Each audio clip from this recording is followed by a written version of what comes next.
السلام علیکم، welcome to the horror planet voice. تمام تعریفات میرے رب کی ذات کے لیے ہیں۔ آئیے ہم سب مل کر اپنے ان بہن بھائیوں کے لیے دعا کرتے ہیں جو اس پیرانارمل ایکٹیویٹیز کو فیس کر رہے ہیں۔ اللہ پاک انہیں صبر، ہمت اور صحت یابی عطا فرمائے، آمین۔ آئیے شروع کرتے ہیں اپنی حسد کی آگ میں جلتی ہوئی ایک ساس کی کہانی جس نے بہو پر ظلم کی انتہا کر دی۔ اور پھر لیکن اس سے پہلے آیت الکرسی کا حصار باندھ لیں، ہیڈ فونز لگا لیں اور ہارر پلینٹ وائس کو سبسکرائب کر کے بیل نوٹیفیکیشن آن کر دیں۔ میری شادی میری پھپھی کے بیٹے سے ہوئی تھی۔ اس شادی میں میرا کردار بس ایک زندہ لاش جیسا تھا، نہ میرے کوئی جذبات، نہ کوئی خوشی اور نہ ہی کوئی خواہشات۔ یہ شادی بس ایک بہن کی یعنی میری پھپھی کی خوشی کے لیے ہو رہی تھی۔ کراچی سے بیاہ کر مجھے کوئٹہ لایا گیا۔ میرے سسر گورنمنٹ آفیسر تھے۔ شوہر کو بھی کافی تگ و دود کے بعد ایک کلرک بھرتی کرا دیا تھا۔ میرے سسر کو سرکاری کوارٹر ملا ہوا تھا جس میں ایک دروازہ ایک کمرے میں کھلتا تھا جس کو سب ٹی وی لاؤنج کہتے تھے، اور ٹی وی لاؤنج کے بعد 3 کمرے لائن سے بنے ہوئے تھے جن میں سے ایک کمرہ میرا تھا، باقی ساس سسر اور نندوں کا۔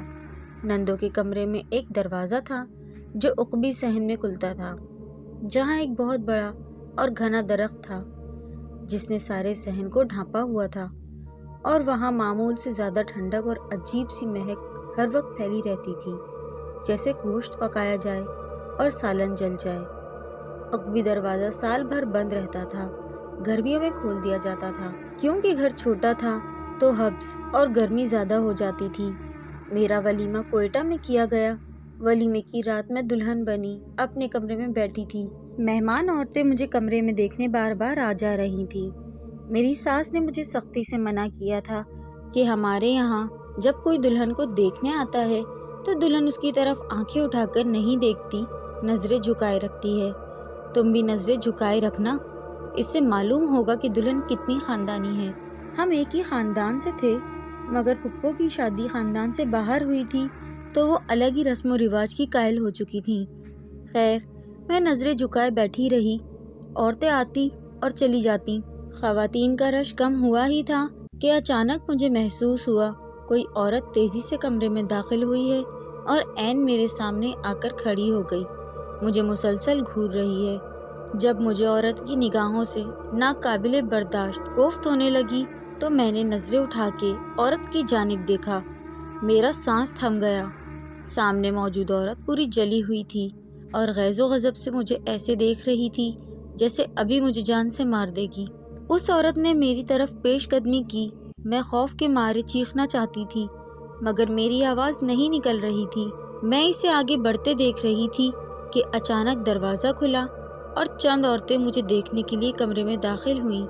عورتوں کو دیکھ کر وہ جلی ہوئی عورت ایک دم سے ہوا میں معلق ہو گئی اور پلک جھپکتے ہی وہ وہاں سے غائب ہو گئی۔ خوف اور دہشت سے میں ہوش کھو بیٹھی۔ مجھے جب ہوش آیا تو سب عورتیں میرے ارد گرد جمع تھیں۔ میرا جسم بخار سے تپ رہا تھا اور میں پسینے میں شرابور تھی۔ ایک بزرگ عورت میرے پاس آئی اور آیت الکرسی پڑھتے ہوئے مجھ پر پھونکنے لگی، ساتھ ہی میری ساس سے مخاطب ہوتے ہوئے بولی، جتنا جلدی ہو سکے بہو رانی کا کمرہ بدل دو۔ ساس نے بزرگ خاتون کے سامنے تو حامی بھر لی مگر جب رش کم ہوا تو مجھے باہر سے اپنے شوہر اور ساس کی آوازیں آتی سنائی دیں۔ میری ساس دشت لہجے میں بول رہی تھیں، کوئی کمرہ نہیں بدلا جائے گا۔ میری ساس نے بھی مجھے یہی کمرہ دیا تھا، میں بھی ایسے ہی خوف و دہشت میں رہی تھی۔ یہ کوئی ناز و پلی ہے کیا جو نہیں رہ سکتی؟ رات کا تیسرا پہر تھا۔ میرے کمرے میں خاموشی اور سناٹا پھیلا ہوا تھا۔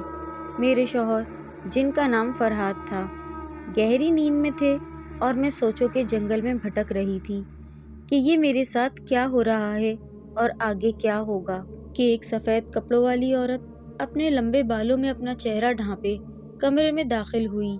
ہر طرف اندھیرا تھا مگر اس عورت کے ارد گرد سفید رنگ کی روشنی تھی۔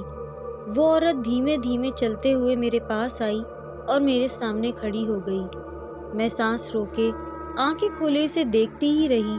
اچانک اس عورت نے میرے ماتھے کے درمیان انگلی رکھی اور سر کو دھنتے ہوئے کچھ پڑھنے لگی۔ میں نے کچھ دیر تو برداشت کیا مگر جب اسے یہ عمل جاری رکھے دیکھا تو چیخ مار کر اٹھ بیٹھی۔ فرحاد بھی جاگ گئے۔ انہوں نے فوراً لائٹ آن کی۔ سامنے کوئی بھی نہ تھا۔ میں نے فرحاد کو ساری کہانی سنائی۔ انہوں نے دروازے کی جانب دیکھا تو دروازہ لاک تھا۔ وہ اسے میرا وہم سمجھ کر مجھے تسلیاں دے کر واپس سو گئے۔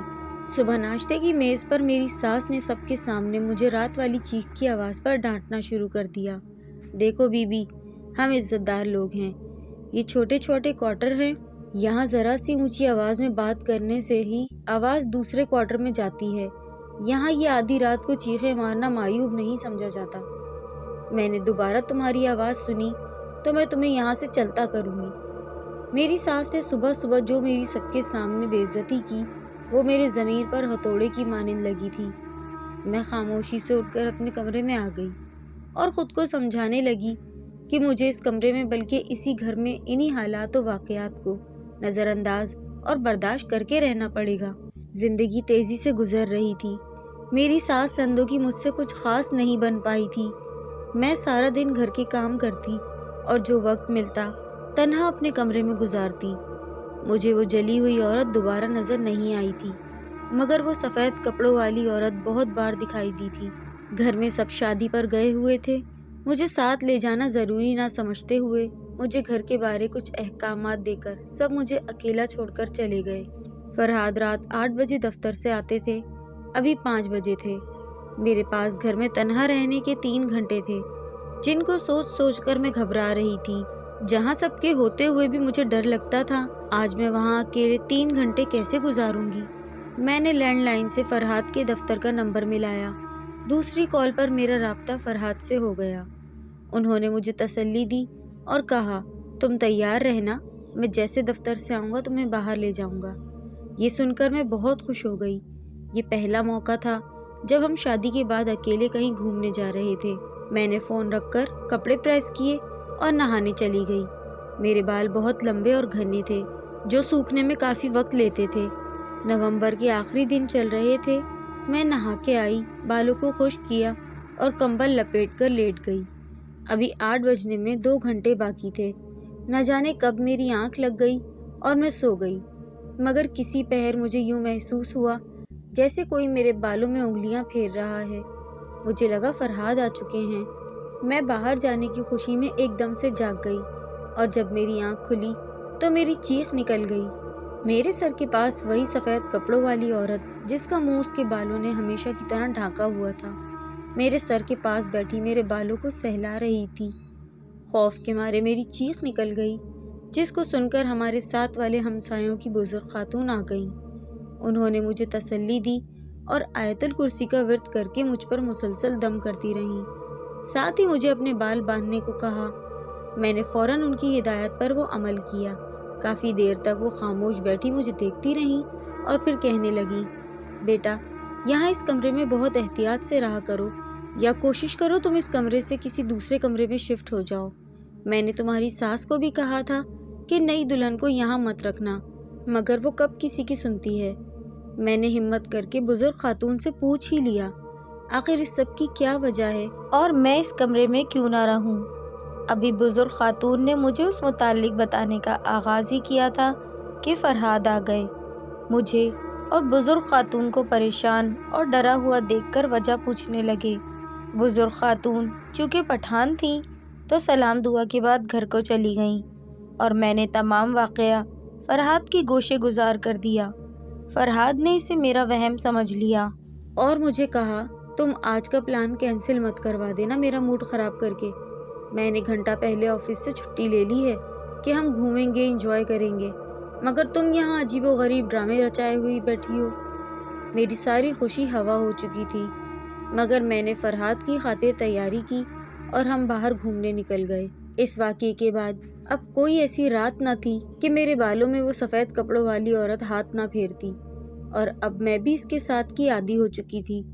مجھے اب اس کے بال سہلانے پر ہی سکون کی نیند آتی تھی اور نیند میں بھی اس کے بالوں کو سہلانے کو محسوس کرتی رہتی تھی۔ میری ساس نندیں مجھے کسی سے بات نہیں کرنے دیتی تھیں۔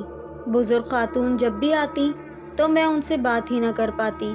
سلام دعا کے بعد مجھے میری ساس اپنے کمرے میں جانے کا حکم دیتی۔ اور میں بھاری قدموں اور بھاری دل سے کمرے میں آ جاتی۔ انہی دنوں میری خوشی کا کوئی ٹھکانہ نہ رہا جب مجھے معلوم ہوا کہ میری تنہائی ختم ہونے والی ہے۔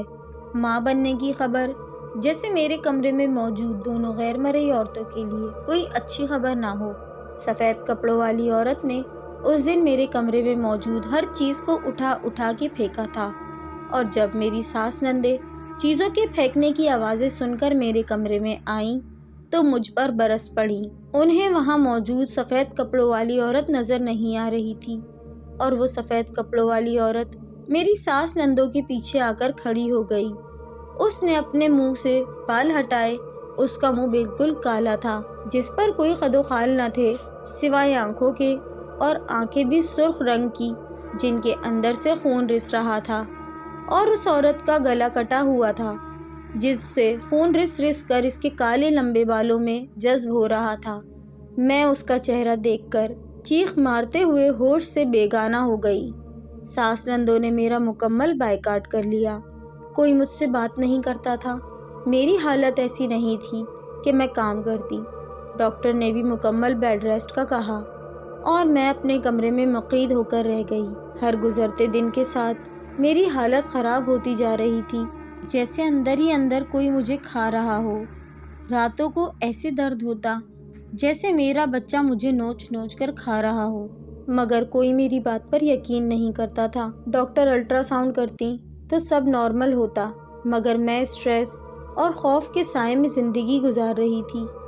مجھے اب کمرے میں کسی کی موجودگی کا احساس نہیں ہوتا تھا، بس کبھی کبھی کمرے کے ایک کونے سے ہنسنے اور رونے کی آوازیں آتی تھیں جو کسی عورت کی ہوتی تھیں۔ میں نے اپنی ساری ہمت خود کو اس خوف اور اسٹریس سے نکالنے میں لگا دی تھی، مگر اب بے سود تھا۔ خدا خدا کر کے دسمبر کی سخت سردیوں میں مجھے اللہ نے بیٹی کی نعمت سے نوازا۔ بچی بہت خوبصورت تھی، بہت زیادہ حسین، مگر بچی کی عجیب و غریب بات یہ تھی کہ بچی کے بہت لمبے لمبے بال تھے جو اس کے جسم کے گرد لپٹے ہوئے تھے، اور یوں محسوس ہوتا جیسے کوئی بچی لمبے بالوں میں الجھی ہوئی ہے۔ میری ساس نے بچی کے بالوں کو 40 دن تک ذرا بھی کاٹنے پر پابندی لگا دی۔ 40 دنوں کے بعد بچی کے بال منڈوائے گئے۔ میں یہ دیکھ کر حیران رہ گئی کہ چند دنوں میں بچی کے بال پھر لمبے ہو چکے تھے۔ میں نے ڈاکٹر صاحبہ سے بات کی تو انہوں نے مجھے یہ DNA کا ایشو بتایا کہ یہ وراثتی بال ملے ہیں بچی کو۔ یہ تو اچھی بات ہے، آپ پریشان نہیں ہوں، یہ حیران کن مگر نارمل بات ہے۔ میں خاموشی سے ڈاکٹر کے پاس سے اٹھ کر باہر آ گئی۔ فرحاد نے بھی میری اداسی اور بے چینی پرکھ لی تھی۔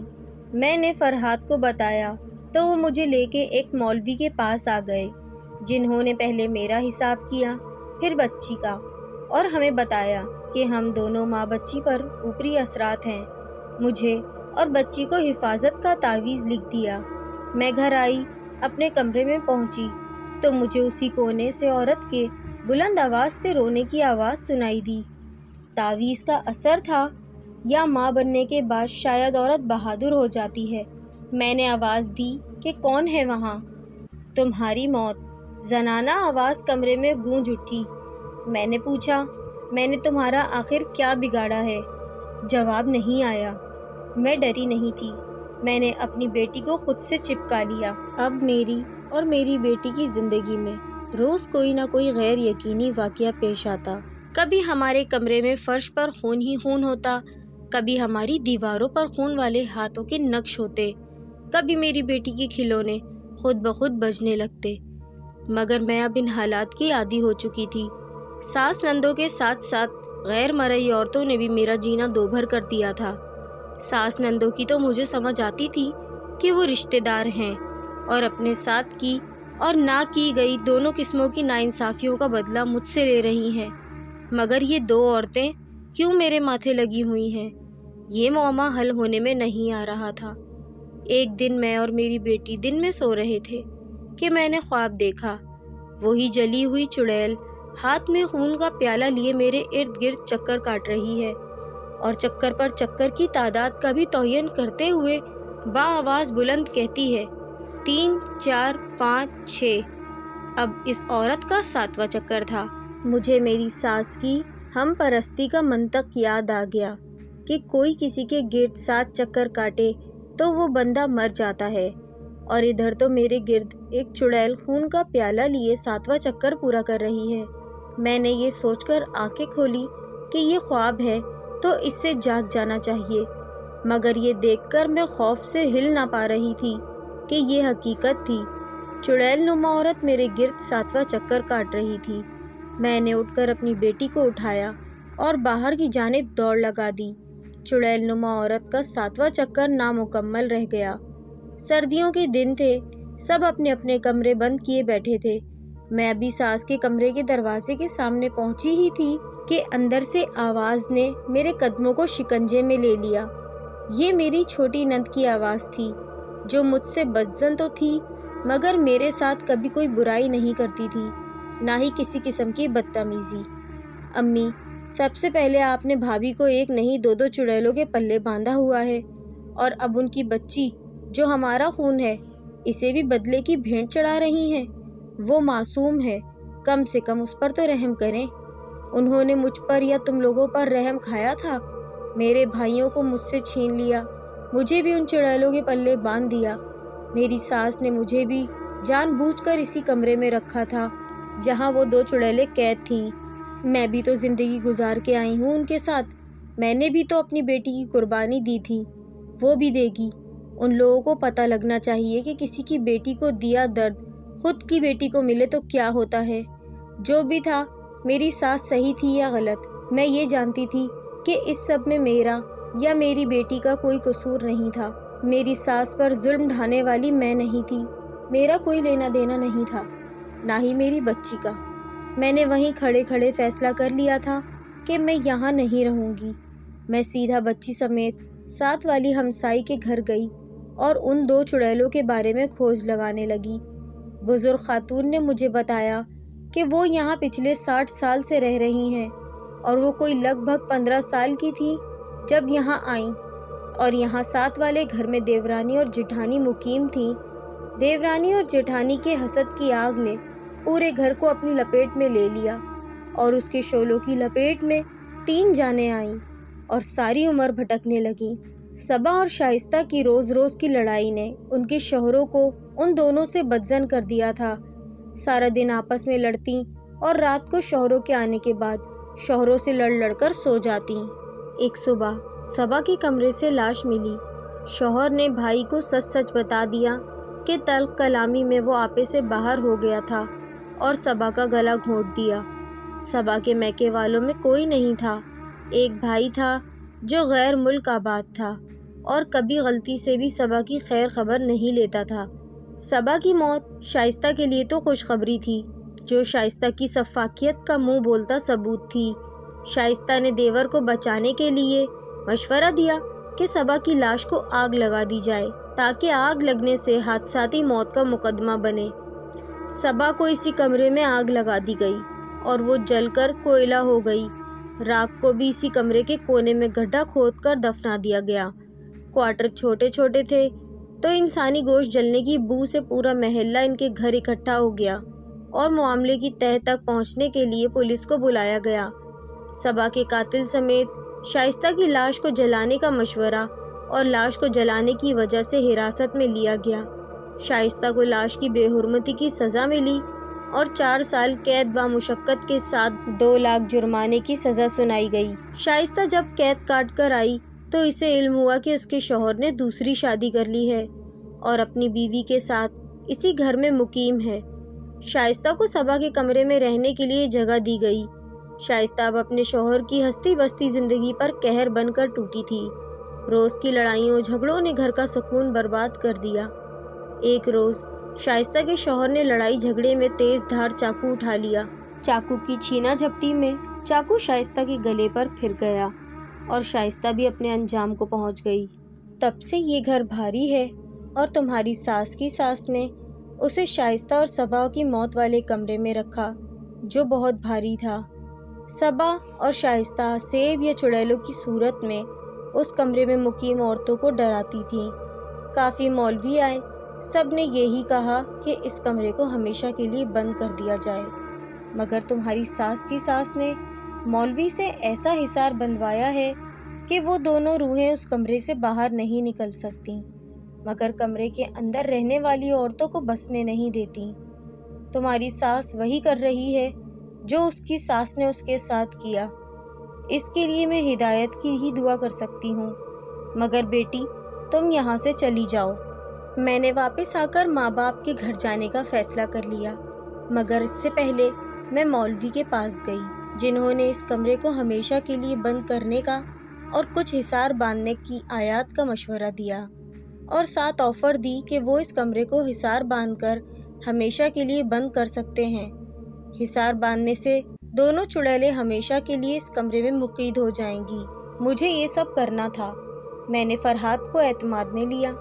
فرحات پہلے تو نہ مانے، مگر بعد میں اپنی بیٹی کے لیے مان گئے۔ انہوں نے اپنی اماں سے بات کی کمرے کو ہمیشہ کے لیے بند کر دیا جائے اور حصار بندھوا لیا جائے، مگر وہ نہیں مانی، تو مجھے اور میری بچی کو میرے میکے چھوڑ آئے اور کوئٹہ میں اسی کالونی میں حکومت سے گھر کی درخواست کر دی، جو 6 مہینوں کے اندر اندر ہمیں مل گیا۔ میں اپنی اور اپنی بچی کی جان بچانے میں کامیاب رہی، مگر میری ساس نے میرے دیور کی شادی کر کے میری دیورانی کو اب اسی کمرے میں شفٹ کرا دیا، اور پھر سے یہی کہانی دہرائی جانے لگی۔ میں اپنی ساس کے لیے دعا کرتی ہوں کہ اللہ اسے حق سمجھائے۔ وہ 2 عورتوں کے برے انجام پر اپنے بدلے اپنی بے قصور بہوؤں سے لینے کی کوشش کرتی ہیں، جبکہ انہیں سبق لینا چاہیے کہ صبا اور شائستہ کا عورتوں کے معمولی جھگڑوں میں کیسا ناقابل تلافی نقصان ہوا تھا، جس کی سزا مرنے کے بعد بھی وہ آج تک بھگت رہی ہیں۔